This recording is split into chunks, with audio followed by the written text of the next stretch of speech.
మనకి గూగుల్లో C drive ఒకటే ఉంది, అంటే రిమైన్ డ్రైవ్స్ లేవు.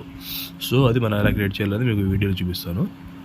సో ఇక్కడ మనకి స్పేస్ ఎక్కువ ఉండాలి. 256 GB అని ఉన్నప్పుడు మీరు 500 GB తీసుకోవాలి, లేదు 256లో మీకు సరిపోతున్నప్పుడు.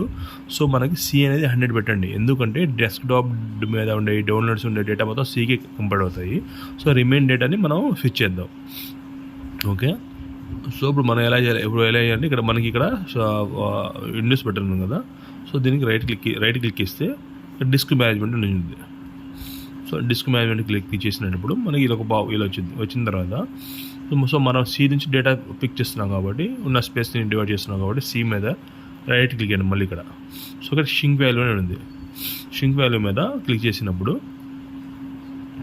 సో దీంట్లో షింక్లో నుంచి ఎంత కావాలి, యాక్చువల్గా మనకి ఇక్కడ జీబీలో చూపించింది, ఎంబీలో చూపించింది. అంటే ఒక ఎంబీ ఈక్వల్ టు 1025 పార్టీషన్లో ఎలా చేస్తామంటే 1024 అంటే ఒక ఎంబీ అనమాట.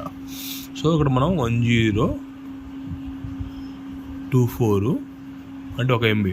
సో మనం ఎంత జీబీ కావాలనుకుంటున్నాము, 50 GB. So into 50 equal to, so ఇంత వాల్యూ ఇస్తేనే మనకి ఎంబీ కూడా 50G కన్వర్ట్ అయింది అనమాట.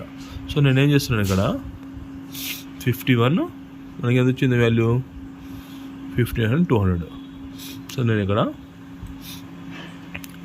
51,200. సో దీంట్లో ఈ వాల్యూ నేను షింక్ చేస్తున్నాను.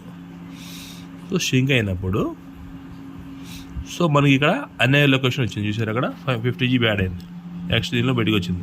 సో దీన్ని మనం డి కింద మార్చాలి కాబట్టి సో రైట్ క్లిక్ ఇచ్చి మళ్ళీ నువ్వు సింపుల్ వాల్యూ నెక్స్ట్. సో మళ్ళీ ఇక్కడ ఏదైతే సేమ్ నెక్స్ట్ డి అని తీసుకోవాలా అని అడుగుతుంది, ఎస్ నెక్స్ట్ ఫినిష్ అంత. అప్పుడు మనకి డి అయిపోయింది అనమాట. ఇప్పుడు చూడండి మనం సీకిల్ చూద్దాం అక్కడ. సో ఇక్కడ చూసారా సి వచ్చింది, డి వచ్చింది. సేమ్ అలాగే మనం ఈ కూడా చేసుకోవచ్చు. ఈ వాల్యూ కూడా సేమ్ మన డిస్క్ మేనేజ్కి వెళ్ళి ఇక్కడ మళ్ళీ సేమ్ రైట్ క్లిక్ ఇచ్చి షింక్ వాల్యూకి వెళ్ళి సో మళ్ళీ దీంట్లోనే మనకి ఎంత కావాలి, 50GB కావాలనుకుంటే 50GB ఎంత కావాలి పెట్టుకుని ఆ వాల్యూ వేసుకొని షింక్ అని చేసేస్తే మళ్ళీ ఎలొకేషన్ వెళ్ళిపోయింది. మళ్ళీ ఎలొకేషన్ అయిన తర్వాత మళ్ళీ దాన్ని ఎక్స్పోర్ట్ చేస్తే ఈ కింద మారిపోయింది. సో అలా మనం